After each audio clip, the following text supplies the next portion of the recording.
अस्सलाम वालेकुम दोस्तों। पहला T20 पाकिस्तान वर्सेस न्यूजीलैंड। काफ़ी एक्साइटेड थे हम कि नए लड़कों को देखने को मौका मिलेगा, लेकिन रिजल्ट वो नहीं मिला जो कि हम जानना चाहते थे। पहले चलिए स्टार्ट से बात करते हैं। बॉलिंग बहुत ही ज़्यादा बुरी की गई। ये हाई स्कोरिंग ग्राउंड है, ये बिल्कुल रियलिटी है।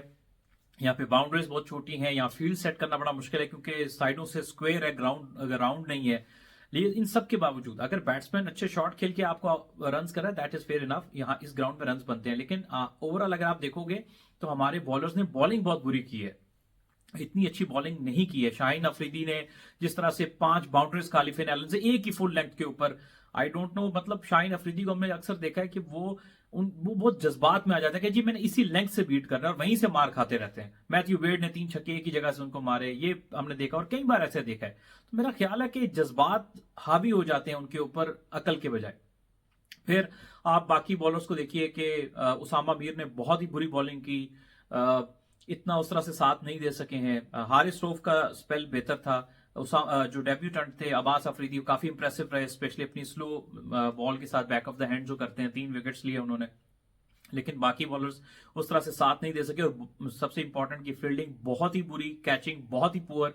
कैचेस वक्त पे ले लिए जाते, फील्डिंग बेहतर की जाती तो शायद हम कहीं 200 के पास, 180 से 200 के पास रोक सकते थे। 200 के पास रोक लेते तो माइट भी हमारे पास चांस बेहतर होता, क्योंकि 200 से ऊपर जब जाते हैं तो आपको बहुत ज्यादा चांस लेना पड़ता है। फिर हमारी बैटिंग इतने बड़े चेज के लिए उस तरह से अहलियत नॉर्मली नहीं रखती है।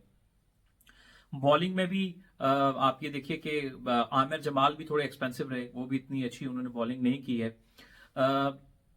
और फिर शाहीन अफरीदी की जो जज्बाती अंसर है, मैं हमेशा कप्तानी में ये कहता हूं कि उनकी एज अ बॉलर भी वो एक ही तरह से बॉल करना जानते हैं कि अग्रेसिव बॉल करना है, आगे बॉल करना है।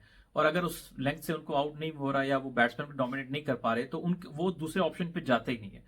जब तक आप डिफेंसिव बॉलिंग करना का आर्ट नहीं सीखेंगे तो आप कंप्लीट बॉलर नहीं बनेंगे। हर वक्त आपको एग्रेसिव बॉलिंग जो है वो कामयाबी नहीं लेके देगी, कभी चल जाएगी। अब तो खैर उनके पास पेस भी वो नहीं है, तो इस वजह से उनको थोड़ा और ज्यादा डिफेंसिव बॉलिंग को सीखना पड़ेगा, कैसे की जाती है, थोड़ी back of the length bowling. मार से बचना कैसे है, सिर्फ विकेट लेना ही सब कुछ नहीं होता, विकेट लेने के साथ मार से बचने का आर्ट भी आना चाहिए, स्पेशली T20 क्रिकेट में। फिर थोड़ी बैटिंग पे बात करते हैं। बैटिंग पे मैं फिर वो कहूंगा, जब स्क्वाड सिलेक्ट हो रहा था मैं कहता था आपने जो सीनियर्स को भी साथ में टॉप ऑर्डर में सिलेक्ट कर लिया, इससे आप इसी मुसीबत में पड़े रहेंगे कि किस सीनियर को खिलाएं या किसको ना खिलाएं, यंगस्टर को पहले खिलाएं या सीनियर को खिलाएं। तो ये मुसीबत पड़ी रहेगी आपको। मेरा ये ख्याल है कि बाबर आजम जो है वो उनका अदर देन ओपनर उनके लिए सरवाइव करना मुश्किल हो जाएगा। ये तो वक्त बताएगा कि ये ख्याल दुरुस्त है या गलत है, लेकिन मेरा ये ख्याल कि उनके पास जो गेम है, अब तो वो अपने बेस्ट डेज में नहीं है, फॉर्म इतनी अच्छी नहीं है, लेकिन जब वो बेस्ट भी थे तो वो मैक्सिमम पावर प्ले में अच्छा खेलते थे, क्योंकि टाइमिंग करने वाले प्लेयर हैं, गैप्स में खेलने वाले प्लेयर हैं। जहां पे अच्छा विकेट, ये बहुत अच्छा विकेट है बैटिंग के लिए, न्यूजीलैंड का बहुत अच्छे से बैट पे गेंद आ रहा है तो वो टाइमिंग करते हैं।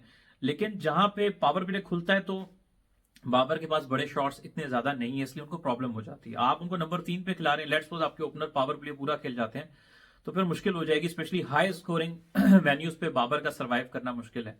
फिर वर्ल्ड कप के तनाजुर में ये बात करूंगा कि वर्ल्ड कप इस साल वेस्ट इंडीज में हो रहा है, और हिस्टोरिकली आप देखेंगे तो बाबर आजम स्लो पिचेस पे बहुत स्ट्रगल करते हैं अपने कैरियर में, और वेस्ट इंडीज और अमेरिका दोनों में स्लो विकेट्स ज्यादा होती हैं। बाबर आजम को आप देख लें, कराची में PSL 7 में स्लो पिचेस थी, बाबर ने बहुत स्ट्रगल किया। जिम्बाब्वे में स्लो पिचेस होती हैं, स्ट्रगल किया। वेस्ट इंडीज में प्रॉब्लम होता है। शारजा में आप देखें, जहां जहां स्लो विकेट जहां भी वो खेले होंगे, अगर आप एग्जैक्ट स्टैट नंबर निकाल सकें तो उनको प्रॉब्लम होती है। तो मैं तो वेस्ट वर्ल्ड कप में भी उनका कोई बहुत अच्छा रोल नहीं देख रहा उन पिचेस को लेके। आई डोंट नो ये मेरी ऑब्जर्वेशन कहां तक सही रहती है गलत रहती है, लेकिन मेरी ऑब्जर्वेशन के मुताबिक ये सारा सिनेरियो है। फिर आप ओपन में देखिए, साइम बहुत आउटस्टैंडिंग खेल रहा था। अनफॉर्चुनेटली बहुत ही अफसोस हुआ जिस तरह से वो रन आउट हुआ है, क्या क्लास की उसने शॉट्स खेली हैं। फिर जो रिजवान जो था वो भी ट्राई कर रहा था, कोशिश कर रहा था, जो ही उसकी रेंज में गेंद आ रही थी उसको वो बाउंड्री के लिए खेल रहा था।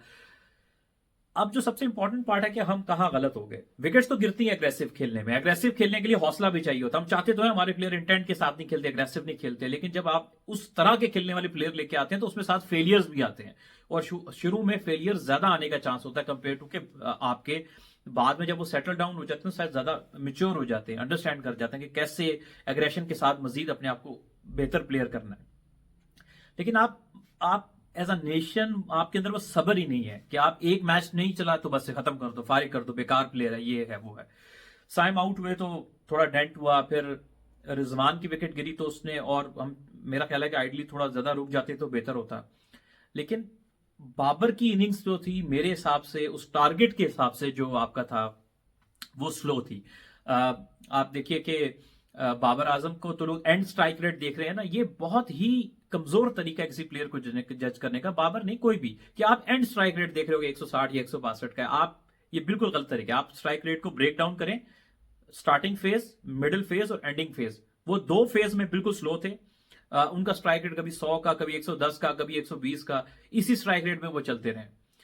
तो उस सारे वक्त में आप जब वो इस स्ट्राइक रेट के साथ चलते रहे तो उस वक्त रिक्वायर्ड रन रेट आप देखें तो 12, कभी 13 का, तो उसमें आप इस स्ट्राइक रेट के साथ कोई हेल्प नहीं कर रहे अपनी टीम को। विकेट्स तो गिरेंगी, वो कह रहे हैं विकेट साथ गिर रही थी, भाई इतना बड़ा टोटल है, विकेट्स तो गिरेंगी, आप एक्सपेक्ट करो विकेट गिरेंगी क्योंकि आपने चांसेस लेने हैं।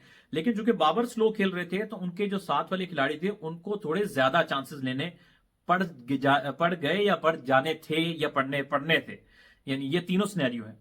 फखर अनफॉर्चुनेट तरीके से आउट हुआ, उसका कैच बहुत अच्छा ले लिया इस्सौडी ने। इफ्तिखार को भेजना आजम से पहले, ये दूसरी बड़ी गलती थी बैटिंग में कि इफ्तिखार स्पिनर पे फंसता है। जब फखर आउट हो गया समहाउ, तो इस्सौडी को लूटने के लिए आंखें बंद करके आपको आजम को भेजना चाहिए था।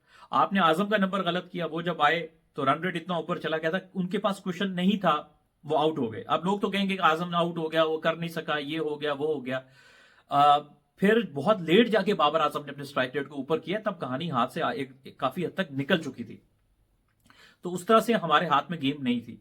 तो सबसे अच्छा तरीका यह होता है कि आप इनिंग्स में साथ साथ जो आपका रन रेट है उसको चेक रखें।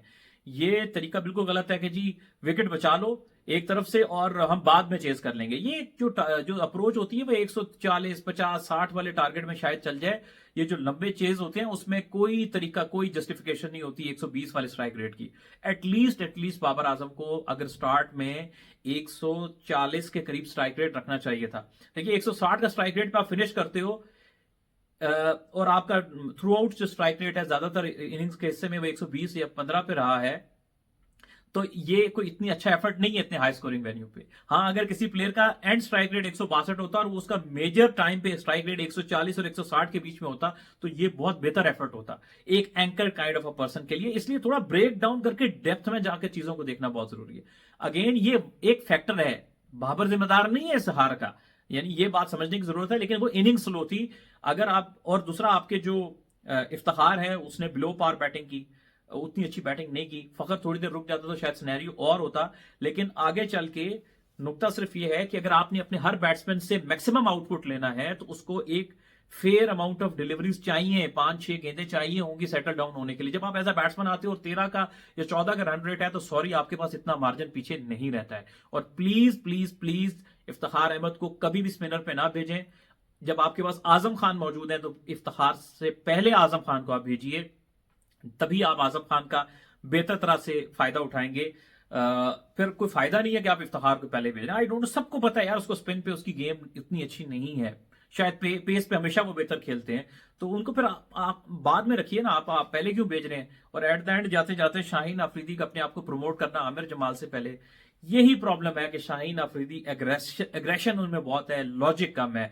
ये पीएसएल नहीं है भाई, लीग क्रिकेट बहुत डिफरेंट होती है कंपेयर टू इंटरनेशनल क्रिकेट के। इंटरनेशनल क्रिकेट का प्रेशर, उसके डायनेमिक्स टोटली डिफरेंट होते हैं। ऐसा नहीं है कि कोई मूवी का सीन है कि आप जाएंगे और आप जो है वो 15 गेंदों पे 50 कर देंगे, मैच चेंज कर देंगे। जिसकी बैटिंग की एबिलिटी ज्यादा है उसको ही पहले प्रेफर करना चाहिए। आमिर जमाल एक ऑलराउंडर है, शाहीन अफरीदी एक बॉलर है जो कि थोड़ी बहुत हिटिंग कर लेते हैं। तो शाहीन को गैर जरूरी अपने आप को प्रमोशन करके एक्स्ट्रा प्रेशर अपने कांधों पे नहीं लेना चाहिए। ना तो मैं जज करूंगा शाहीन की कप्तानी को ओवरऑल, क्योंकि एक मैच से आप कैसे किसी को जज कर सकते हैं। लेकिन ओवरऑल काफी सारी गलतियां थी। सबसे मेन जो हाईलाइटेड प्रॉब्लम था वो आपकी फील्डिंग, आपकी बॉलिंग, आपकी कैचिंग, और फिर उसके बाद मेरे हिसाब से आपका बैटिंग ऑर्डर जो है वो उसको बेहतर होने की जरूरत है। और फिर साहिबजादा फरहान, इसको आप लोग अंडर एस्टिमेट कर रहे हैं, वो बहुत अच्छी फॉर्म में है, उसके पास बड़े शॉट्स काफी अच्छे हैं। अगर ओपन पे नहीं तो 2 मैचेस में आप बाबर आजम को रेस्ट करवाएं, 2 मैचेस में आप मोहम्मद रिजवान को रेस्ट करवाएं, आपको पता है ना एज अ प्लेयर वो क्या डिलीवर करेंगे, वो उतने डिलीवर करेंगे जितना वो पिछले काफी सालों में करते आ रहे हैं। तो आपको कोई नई बात तो उनके हवाले से पता चलने नहीं लगी। इसलिए ये सही वक्त है कि आप साहिबजादा फरहान को अगले 4 मैचेस में मौका दें, आप रेस्ट करा लें 2 में रिजवान को, 2 में बाबर से ओपन कराएं, 3 पे आप 4 के 4 मैच खिलाएं साहिबजादा फरहान को, 2 में आप आगे बाबर को रेस्ट करा दें, तो कोई क्यामत तो नहीं आ जाएगी ना। प्लेयर ऐसे ही बनते हैं सर, प्लेयर बनाने का आर्ट जो है वो हमें नहीं आता है। हमारे यहाँ अवाम की तौर पर प्रेशर आ जाता है, मीडिया का प्रेशर आ जाता है सर ना। जब तक आप मीडिया के प्रेशर और अवामी प्रेशर के ऊपर फैसले करते रहेंगे ना, तो और आपके सही एक्सपर्ट्स पोजीशन पर नहीं बैठे होंगे, उनके अंदर खुद सलाहियत नहीं होगी सही फैसला करने की, तब तक आप एज अ नेशन या एज अ क्रिकेट टीम आगे ग्रो नहीं कर सकते। प्रेशर पे फैसला नहीं करना, आपने मेरिट पे फैसला करना है। और सपोज यानी कि अज्यूम करने के लिए कि एक जो क्रिकेट चला रहा है, कुछ जो कोच है, सिलेक्टर है, किसी भी पोस्ट पे, उसकी क्रिकेट समझने की सेंस जो है वो एक आम आदमी से बेहतर है, क्योंकि वो एक्सपर्ट है उस फील्ड का। यानी ये सपोज हम करें तो उसको अपने फैसलों को बैक करना चाहिए कि उसको समझ ज्यादा है चीजों की, that's why he is on that post. But unfortunately हमारे यहाँ तो लोग मेरिट पे आते भी नहीं है। तो ये कुछ बातें कहनी थी। जो आपका इस हवाले से क्या ख्याल है, आपकी क्या ओपिनियन है, ओपिनियन जरूर दें। लेकिन मैं जब ये कुछ चीजें ट्वीट लिख रहा था, क्योंकि मैं तो किसी प्लेयर का फैन नहीं हूं, ना तो मैं किसी को गैर जरूरी तनकीद करता हूं, ना किसी की वैसे खुशामद के लिए तारीफ करता हूं। ये बड़ी तादाद में दोस्त आ जाते हैं कि ये जेलस है, ये रीच ले रहा है, फलाना दे रहा है। तो सर ये हमने तो कभी कसम खाई है कि ना जिंदगी में किसी की शख्सियत परस्ती नहीं करनी। जब प्लेयर की तारीफ भी करेंगे खुल के करेंगे, जब कोई गलती है उसकी निशानदेही भी करेंगे, लेकिन तामीरी अंदाज से। तो मेरे से तो कोई ये एक्सपेक्ट ना करे कि मैं किसी प्लेयर की जो है ना जी हुजूरी करूंगा आके गैर जरूरी तौर पर रीच लेने के। रीच लेना तो मुझे आता है, मुझे पता है ना किस तरह रीच लेते हैं, एक ही प्लेयर की तारीफ करता जाऊं। तो ऐसा नहीं है, वो प्लेयर हमारा, हम सब प्लेयर से प्यार करते हैं, लेकिन जो अपनी समझ के मुताबिक ईमानदारी के साथ एनालिसिस करेंगे। एनालिसिस सही गलत दोनों हो सकते हैं, वी आर ह्यूमन, बट उसमें बेईमानी नहीं है।